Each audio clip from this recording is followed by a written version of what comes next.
So this is the third video of this video lecture tutorial session. So today we'll see different operations that we can perform on a signal. So that has been started with amplitude scaling. So what is this amplitude scaling? Basically is let us take a signal xt denoted as continuous time signal. Let us consider xt is a continuous time signal. Then whatever the output signal we are expecting, that is yt should be a amplitude scaled version of xt, that is it has been multiplied with some scalar quantity, that is c. So what we are doing, basically we are been scaling the amplitude of this input signal xt. So this equation yt is equals to c of xt is obtained by multiplying the corresponding value of xt by a scalar c for each instant of time t. That is, we have been scaling each values of xt for every time t by a factor c. A physical example, let us consider a physical example of such a device that performs amplitude scaling is an electronic amplifier. So a electronic amplifier, what it does, basically it's supposed to amplify the amplitude level of that device. So in another case, let us consider a resistor where some voltage is been given. Let us consider for our case it is some signal xt is been given, which is current for this case.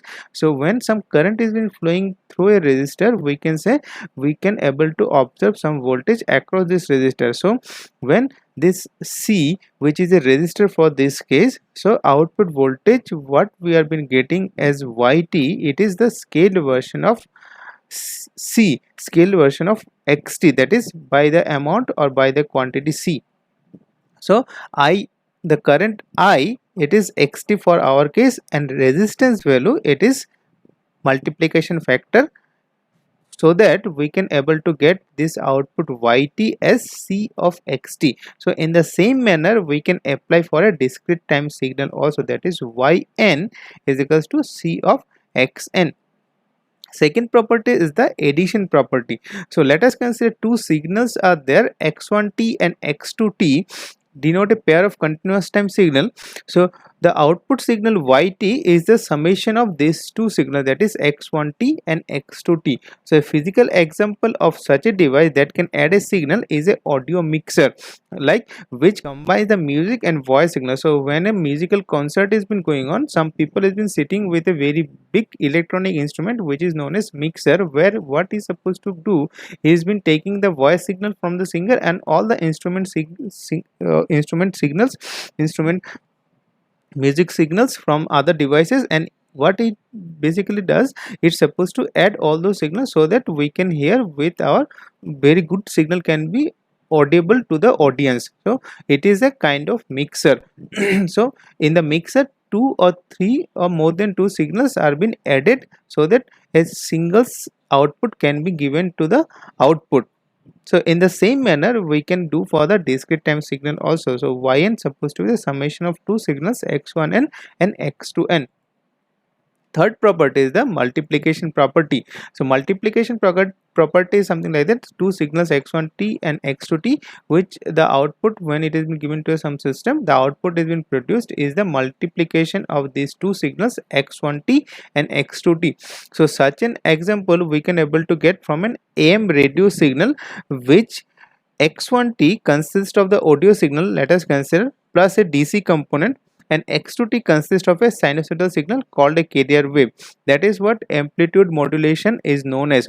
So what basically we have been getting at the output of a radio signal or a AM modulator, that two signals x1t and x2t plus a DC component. So out of that, x1t is the original message signal plus some DC component, and x2t is the carrier wave. So same thing we can also able to apply for a discrete time signal, that is yn is equals to x1n plus x2n. Fourth one is the differentiation. So let us consider a signal xt, which is a continuous time signal again. So the output signal what we have been expecting is yt is equals to derivative of this input signal xt. So such kind of operation we can expect when some current has been flowing through a inductor, it has been flowing through a inductor. So the voltage has been produced across this inductor is the L dit by dt, differentiation of this current I. So fifth property is the integration. So integration, again we are considering some signal xt. For our case, let us consider it is x tau. So we have been integrating this signal from minus infinite to t. So for certain time period we have been integrating that signal, so we can be able to get the output signal as the integration of this input signal xt. So we can able to physically we can able to get such kind of examples from a capacitor. So when some capacitor has been connected in a circuit and some current has been flowing, so the voltage has been produced across this capacitor is 1 by c integration it dt. That is what the integration property been shown by capacitor. Next, operation performed on the independent variable. So till now we have been seen that we are not at all been doing anything with this independent variable, that is our time. So now we supposed to perform some operation on the independent variable, that is with respect to time. That is, first one is time scaling. So what we are doing, basically we supposed to scale the time for the output signal. So whenever some output signal is been expected at the output of a certain system, so that output signal is the scaling of the input time period. So let us denote, let us consider xt is the continuous time signal. Again, the output signal yt is the scaling of the independent variable obtained by scaling the independent variable, that is time t, by factor a, that is yt is equals to x of at. So the time which has been there in for the input signal, the output has been produced due to the scaled version of that time. So let us come more specifically into that. If this scaling factor a is greater than 1, the signal yt is known as compressed version of xt. And if this a is between 0 to 1, then the output signal which has been produced, it is known as the expanded or stretched version of xt. So these two operations we'll see more elaborately. So we can apply same principle, same property or same operation for the discrete time signals also.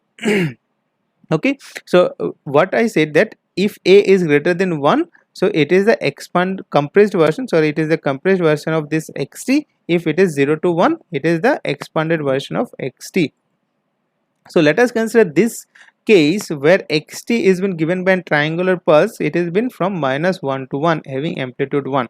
Now whenever we have been doing some scaling, that is x of 2t, it is yt is becomes compressed version of this xt, that is it has been started from minus half to half.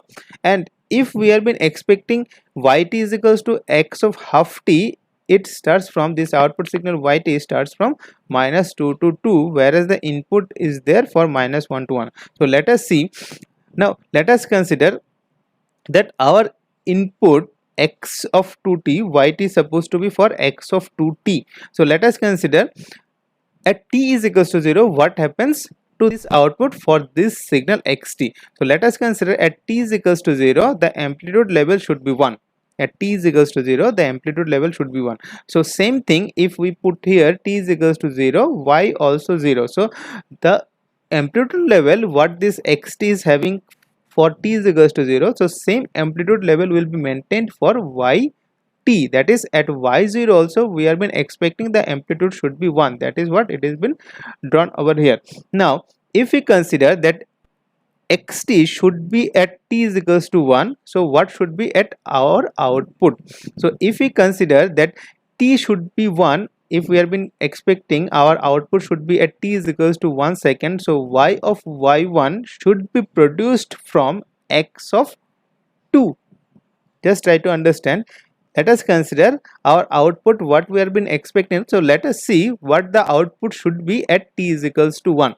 So if you take t is equals to 1, so y1 is depending upon x of 2, because we have been considering t is equals to 1, but there is no value at x of 2. Now if we see, if we want to get this value for x equals to 1 or minus 1, if we want to get this value at the output, so obviously if we wants to produce that our output should be at t is equals to minus 1 or 1 for xt, so we need to put for this case, particularly for this case, t is equals to half. If we put t is equals to half, this x of 2t becomes x of 1. Just try to understand. If we put t is equals to half over here, so this 2 and 2 will get cancelled, so x of 1 is there where we can expect some value of this input signal. So if we put x equals to half over here, so we need to take our output also at t is equals to half, then only this x of 2t will become x of 1, and for this reason our y of t will become y of half. So our output, as it has been existing from -1 to 1 only, so for that case our output will start from minus half to half. Why? Because we needs to take x of 2t should be x of 1. Only for that one, either it is 1 or -1, so for that value only input exists, that is -1 to 1. So if we want to make this x of 2t as x of 1, then we need to take t is equals to half. So for that case, this output signal y will start from minus half to half, because we have been considering t is equals to half only. So if we take t is equals to half, this output yt will start from minus half to half. So simply you can say something like that: whenever this kind of scaling operation is there, simply you just take this factor in the denominator of this yt. Means you just compare this left hand side t with this right hand side t, means output t with this input t. So if we consider this t, let us consider it is some t output, it is some t input. So if we wants to take this t output, so simply take this t1. So this t input, so this t input will exist for t output by 2. This t input will exist only for t output by 2. So obviously this t input will exist, for our case it is half, because this t output or this t input is starting from -1 to 1 only. So simple, you just take this factor, this scaling factor of the input signal in the denominator of this output. So let us come to this signal yt. So if you take this factor half in the denominator of this yt, so this t will become twice of t, so obviously this output is the expanded version of this input signal. So if we more elaborately if we discuss this one, so let us consider our input should be at t is equals to 1. Our input exists for this xt should be starting from -1 to 1. That is what we can say, that our input exists for t is equals to plus minus 1.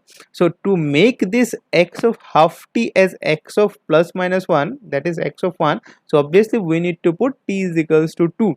So if we put t is equals to 2, so we need to expect our output at t is equals to 2 only. That is what the input is been starting from -1 to 1, but output is been produced from -2 to 2. That is the expanded version of this input signal. So that is what it has been said, that if this scaling factor a is greater than 1, it is the compressed version of this input signal.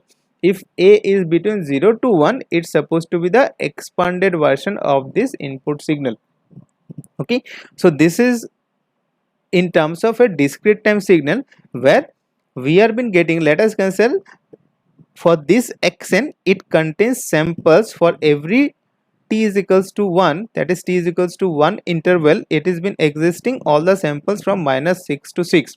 Now whenever we have been considering x of 2n, so what we are doing basically, we have been choosing the samples for x t is equals to 2. Just try to understand. If we put here the samples exist for every t is equals to 1. Okay, now if this yn should be x of 2n, so what we need to do, we need to take n is equals to, because here let us consider for this, here n is equals to 1 samples exist. To consider this sample, we need to consider n is equals to half. Okay, now if for this case, if we consider n is equals to half, it will become x is equals to 1 and yn is equals to y of half. Okay, so there is no samples at y is equals to half. So we need to consider that for every, if we consider this n is equals to starting from 0 1 2 3 4 5 6, here also n is been starting from 0 1 2 3. So obviously as it has been double of this x, so we need to consider at every t is equals to 2 interval the output exists for x of twice of n. Just try to understand, this x of twice of n is denoting that the output is existing only for twice of the interval of this xn, that is at x equals to 2, sorry, at n is equals to 2, n is equals to 4, n is equals to 6. But when it considers for the yn, so this yn should consist the samples for every n value starting from 0 1 2 3, but it will take the values for t at capital N is equals to 2 only, because it is the scaled version of this xn. That is what I said, that we have been considering at second position, we have been considering at fourth position, we have been considering at sixth position, at every even numbers of position. But this amplitude value, for the second position will take first position at yn, this fourth position of this amplitude level will consider at the second position for yn, and this sixth one is considered at the third position of the yn. That is, it is the compressed version, it is the compressed version of the xn. That is, we are compressing this xn, means we are deleting some samples in xn when we have been considering yn, we are deleting some samples. That is what here, if we consider up to 6, 1 2 starting from 0 to 6, 1 2 3 4 5 6 7 samples exist. So from this, if we considering this yn, it consists only 1 2 3 4 samples out of 6. So this is known as the compressed version of this xn. So come to next, let us consider this example, this xn, where n amplitude is existing for every odd position of n and 0 value is existing otherwise, means at every odd value of n there is some amplitude level has been maintained in xn as n. So question is asked to determine yn as x of twice of n. It is a scaled version of xn. So obviously it is every even position, it is denoting every even position. So as the samples are been existing only for odd value, so there should not be any amplitude for even value. So that is what yn should be 0 for all n in this yn, because our xn is taking every even positions for yn, because this x of twice n is the scaled version of this xn.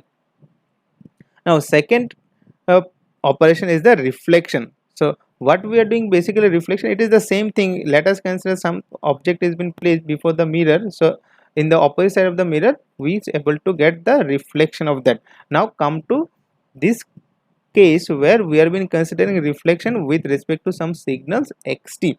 So let us consider x is a continuous time signal, yt denote the signal obtained by replacing t with minus t. That is what, let us consider the mirror is been placed at the origin at t is equals to 0.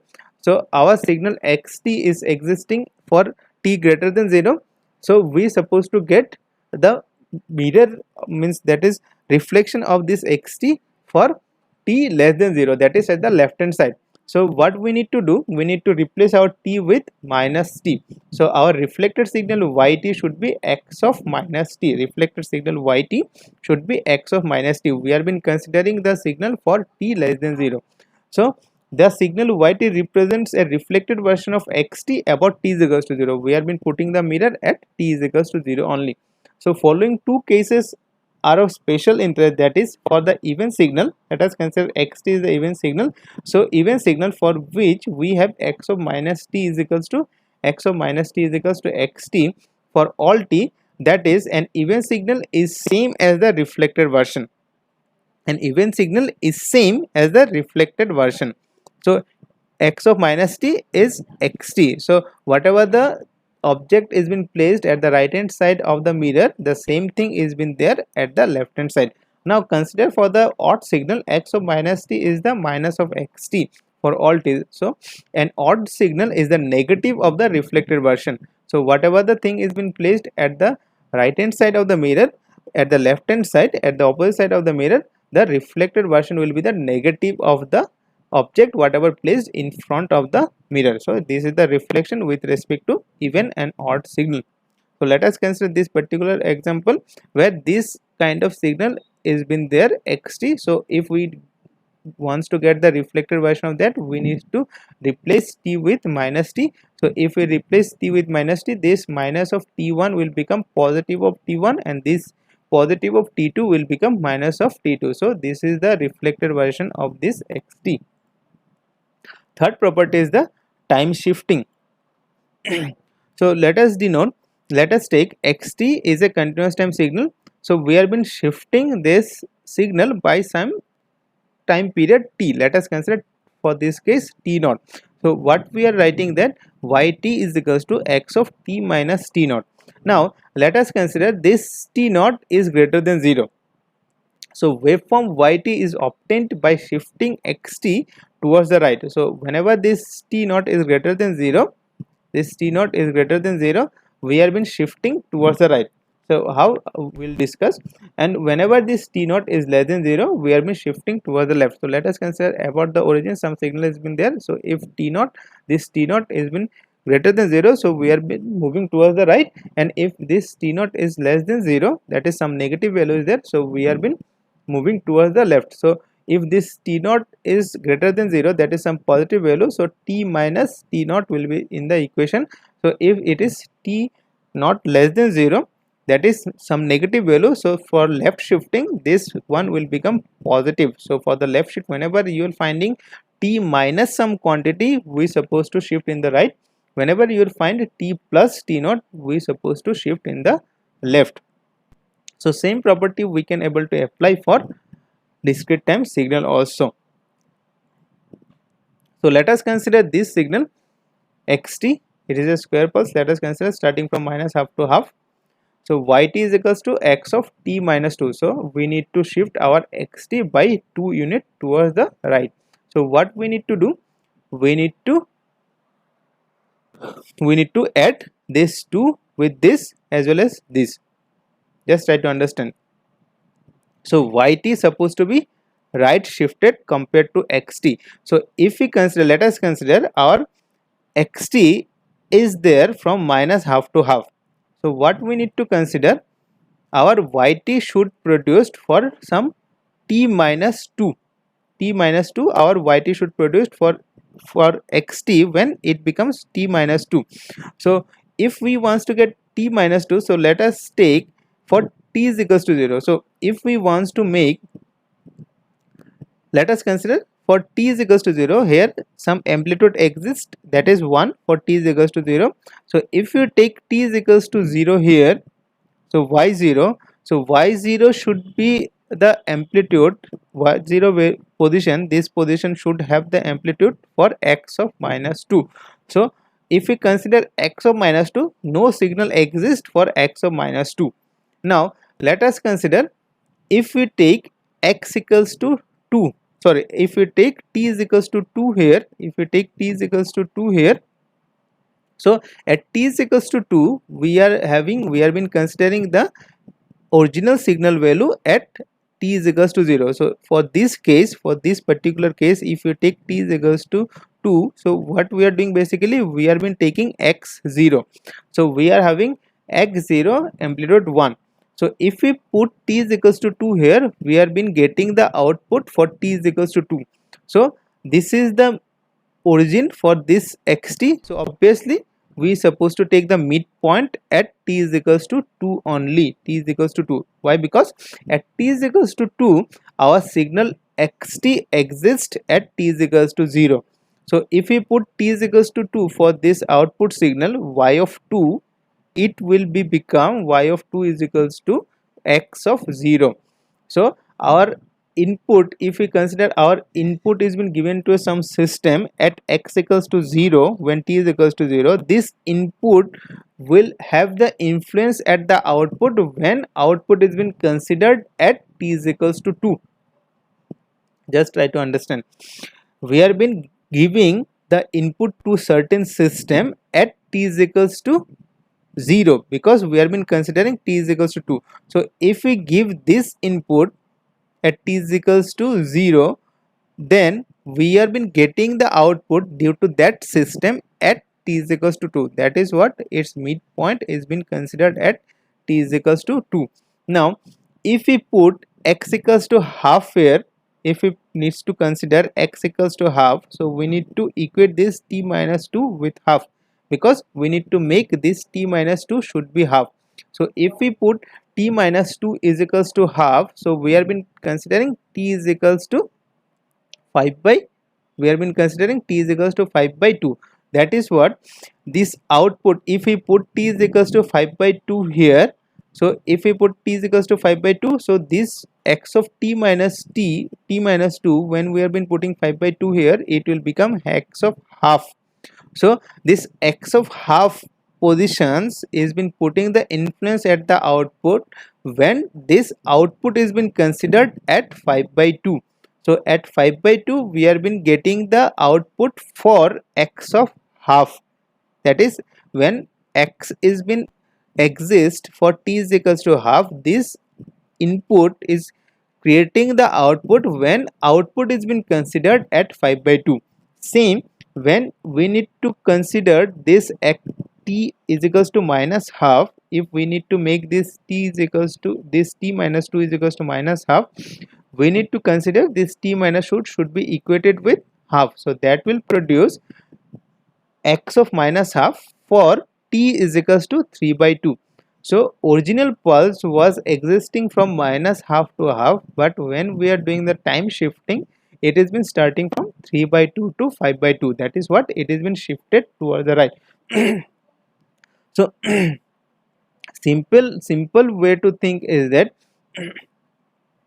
just shift the position of this original signal by this factor in the right hand side. So whenever it has been t minus 2, that is t naught is greater than 0, t is naught is greater than 0, so simply shift this xt by that position in the right hand side.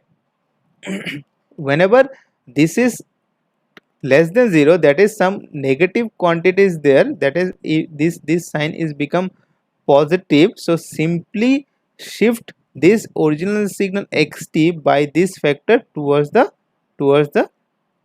left. That is what time shifting is. So let us consider this problem. So some samples have been existing for this xn, that is 1 is been existing for n is equals to 1 to 2, minus 1 is been existing for minus 1 to 2, minus 1 to minus 2, and 0 for 0 and mod of n greater than 2, that is greater than 2 or greater than of minus 2, it is having 0.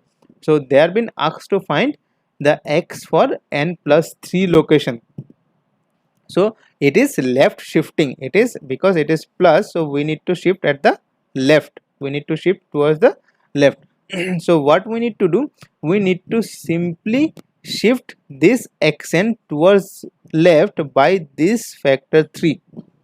Okay, so whenever we have been shifting this xn by this factor 3, so obviously this one will be added up and this is subtracted like this.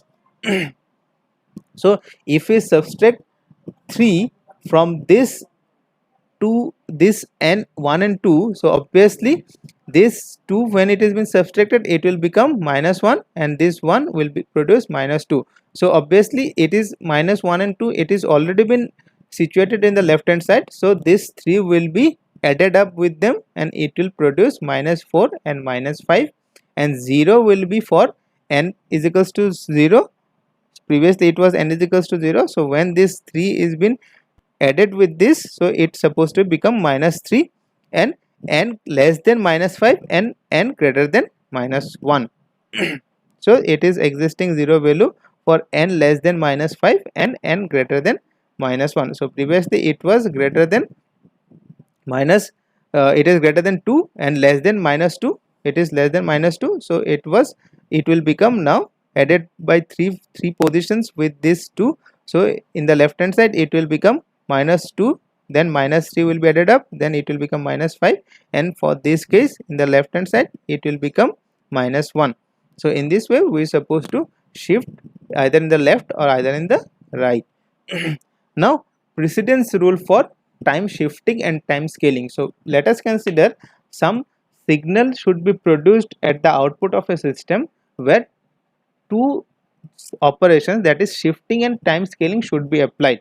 So whenever these two operations are being applied simultaneously, so which operation should be considered first and which operation should be considered second whenever time shifting and time scaling operation are there?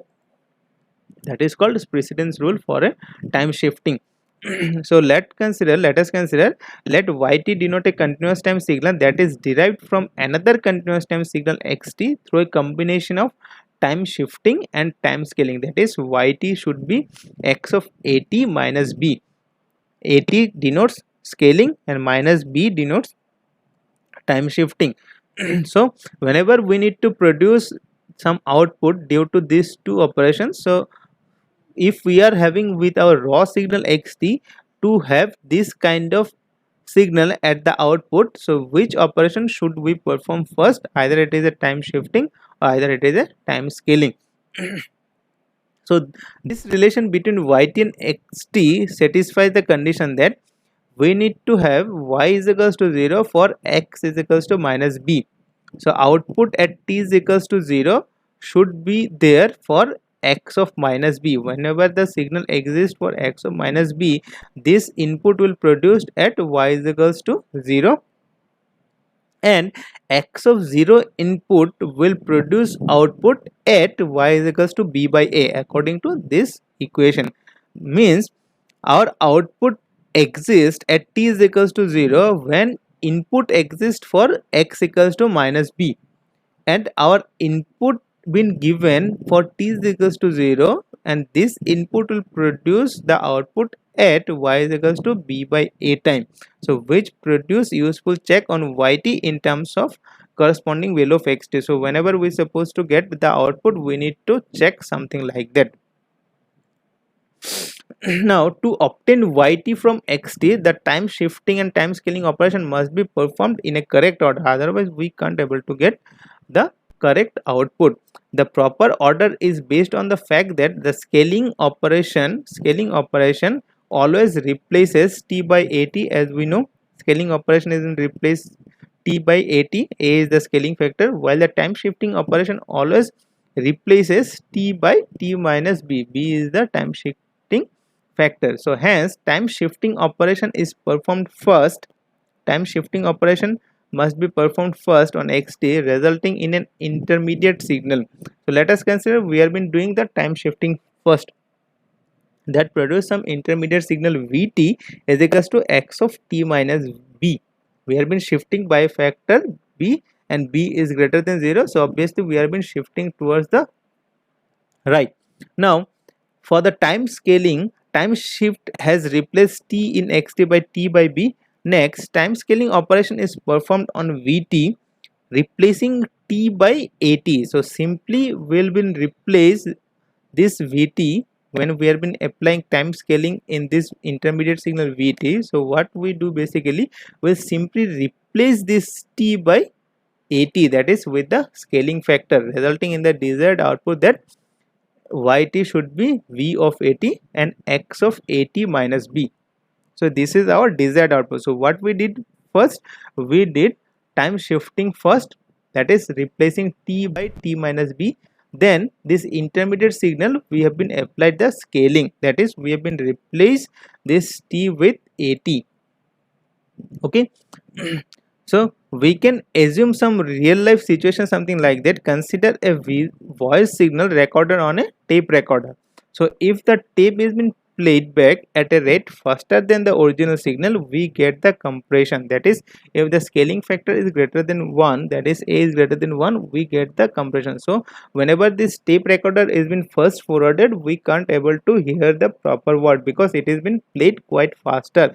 That is known as compression. Means the message which has been existing for a particular time period, now it has been existing for a lower time period because the scaling factor is greater than 1 and it is fast forwarded.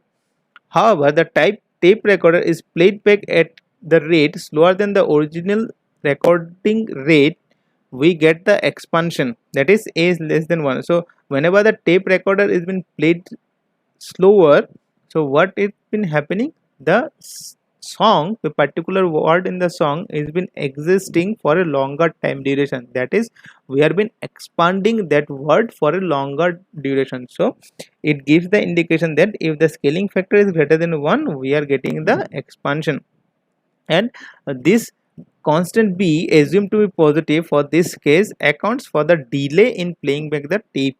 So we have been taking some delay, we have been producing some delay while we have been playing that tape. That is what it has been uh, giving the indication that we have been either it is expansion, either it is the compression, and we have been putting some delay in playing back the tape recorder.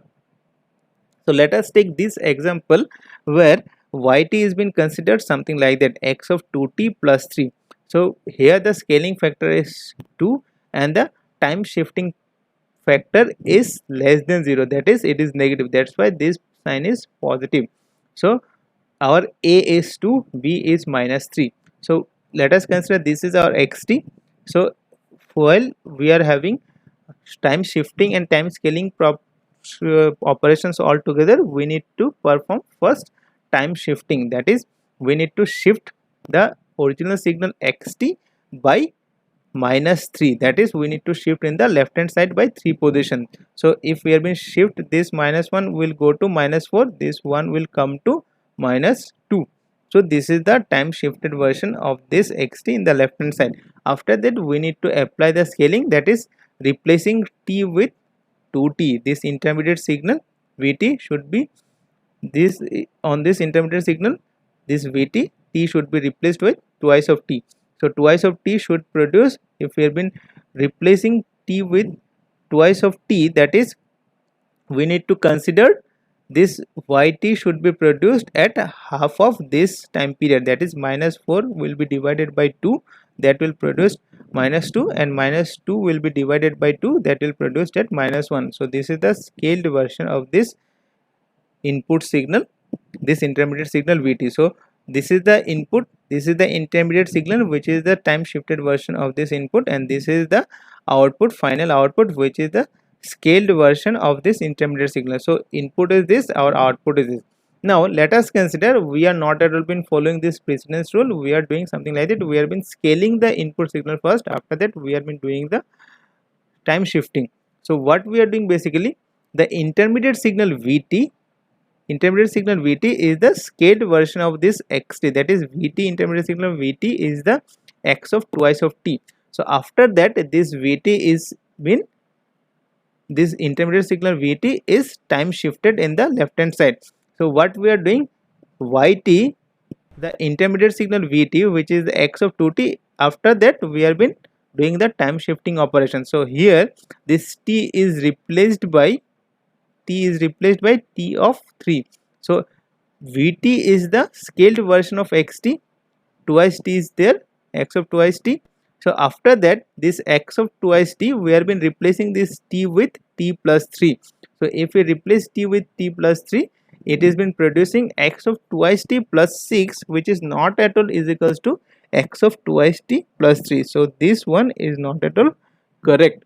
So we need to follow the precedence rule that we first need to do the time shifting, after that we need to do the scaling operation. So this is the some kind of problem, just do it and try to find out the answer. You can also take some screenshot, these are the answer of this different signals. If we do the operations, we're supposed to get this output. So you can take, you just do the problems and try to match with this answer. And next is exponential signal. So by the name itself, we already know what is this exponential signal. The exponential signal takes the form something like that: xt is equals to b of e to the power at. Some exponential term is there.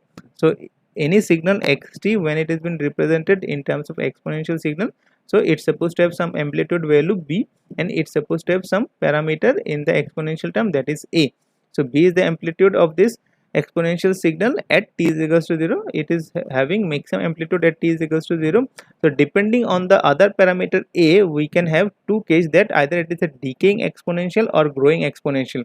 So when it is decaying exponential, so we are having a less than 0, because it's supposed to e to the power minus t, something like that. Either it is, if it is a is equals to -1, then it's supposed to become e is equals to minus t. It is decaying exponential. Whenever a is greater than 1, let us greater than 0, so let us consider a is equals to 1. It's supposed to be growing exponential. Now come to a sinusoidal signal. So most general form of a sinusoidal signal, xt is equals to a cos omega t plus phi. So a is the amplitude of that sinusoidal signal, omega is the angular frequency, and phi is the phase angle associated with this signal. So a sinusoidal signal is the example of periodic signal. A sinusoidal signal, we know that every period, every frequency of that sinusoidal signal is the repetition, represents the repetition of each signal in that sinusoidal signal.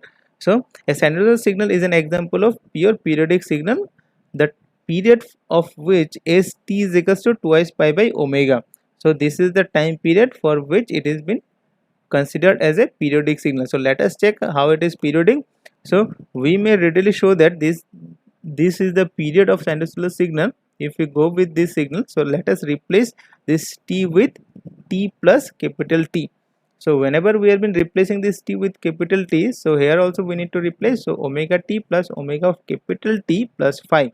So obviously this omega t from this expression, this capital omega into capital T will become twice pi. So a cos omega t plus twice pi plus phi. So a cos omega t plus phi, because twice pi will be the same signal as a cos omega t plus phi. So we can simply write a cos omega t plus twice pi plus phi as a cos omega t plus phi, which is same as xt. So here we are having the proof that our sinusoidal signal is a periodic signal, because x of t plus t is equals to x of t. So consider next a discrete time signal in the form of xn is equals to a cos capital omega n plus phi. This discrete time signal may or may not periodic. For it to be periodic with a period of say n samples, it must satisfy the condition xn is equals to x of n plus capital N. So it may be periodic or may not be periodic. So to have the periodicity on it of, let us consider n samples, so it must satisfy this condition xn is equals to x of n plus capital N. So substituting n plus n for n in this equation, so we are supposed to get x of n plus n is equals to a cos omega n plus capital N, here capital N plus phi. So for equation xn is equals to xn plus capital N to be satisfied, we require that this capital omega n should be twice pi m radian, because it is a sinusoidal signal. So our omega value should be twice pi m by capital N radians per cycle. So here m and n both are integer. So the important point to note here, that unlike the continuous time signal, not all discrete time sinusoidal systems with arbitrary value of omega are periodic. Just try to look at in this line, that either depending upon, let us consider any continuous time signal which is sinusoidal, it is always be a periodic signal. But if we consider a sinusoidal discrete time signal, so depending upon this n value, it will consider that either it is periodic or not.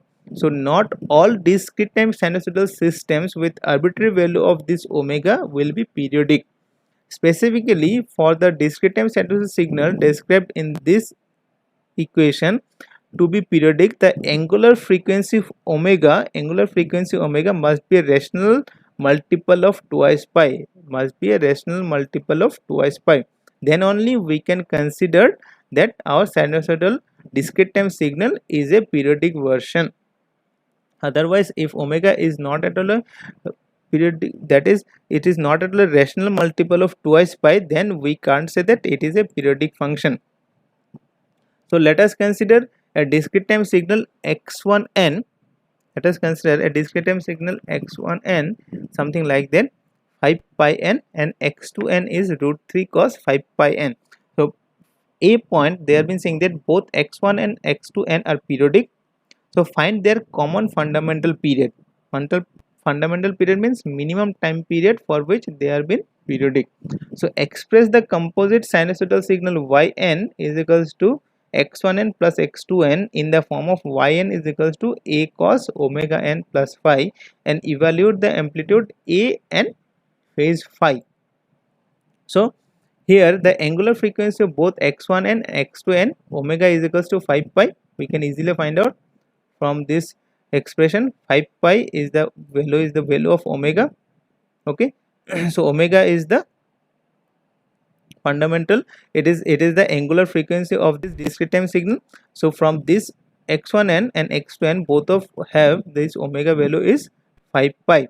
So 5 pi radian per cycle is this the angular frequency. So for the time period, for the period n, we get, if we need to find out the fundamental period n, so we need to take n is equals to twice pi m by omega.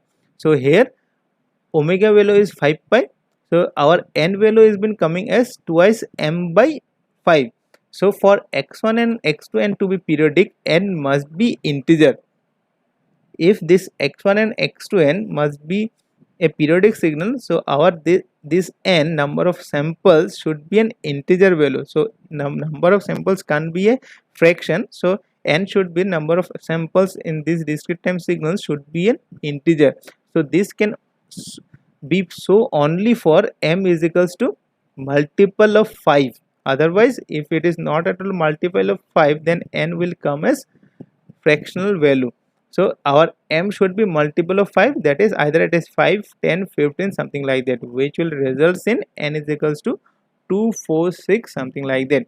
So our this m integer, if it is multiple of 5 only, then only our n, number of samples in that periodic signal, this discrete time signal should have some integer number of the samples. Then only we can say yes, our n is integer. So it is a periodic with either the period 2, 4 or 6, something like that. Second one, so we need to consider the summation of x1n and x2n.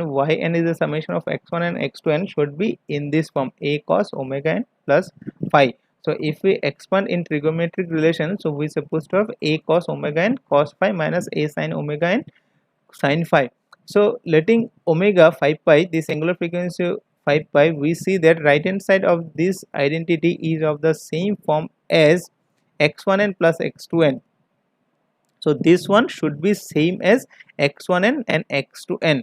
So x1n is, what was our x1n? X1n was our 5 sin 5 pi n plus root 3 cos 5 pi n. But our yn, which is supposed to be in the form of a cos omega n plus phi. So if we replace this yn with this one, so a cos omega n plus phi. So if we expand this one, so it's supposed to become something a cos omega n cos phi minus a sin omega n sin phi. So that's supposed to be equated with sin 5 pi n plus root 3 cos 5 pi n. So for this case, so a cos a sin phi will become minus 1 because it is minus. So a sin phi, if we put a sin phi is equals to minus 1 and a cos phi is equals to root 3, then only we can say it is root 3 cos phi n plus phi is 5 pi. So this yn, which is in the form of a cos omega n plus phi, should be is equals to root 3 cos 5 pi n plus, because we have been considering a sin phi as minus 1 plus sin 5 pi n. So this is the value So from that we can able to identify what is the value of phi. So if we take the ratio of these two, it will produce minus of 1 by root 3, so that is minus of pi by 3. So if we put phi value over here, we can able to get the value of a. So this is a value 2 and phi value is minus of pi by 3, and our yn is represents in terms of a cos omega n plus phi. Okay, so I hope you can understood. So in the next lecture we'll see some relation, we'll see, or we're supposed to establish the relation between sinusoidal signal and complex exponential signal, sinusoidal and complex exponential. So today up to this, after that we'll start this portion. So thank you all.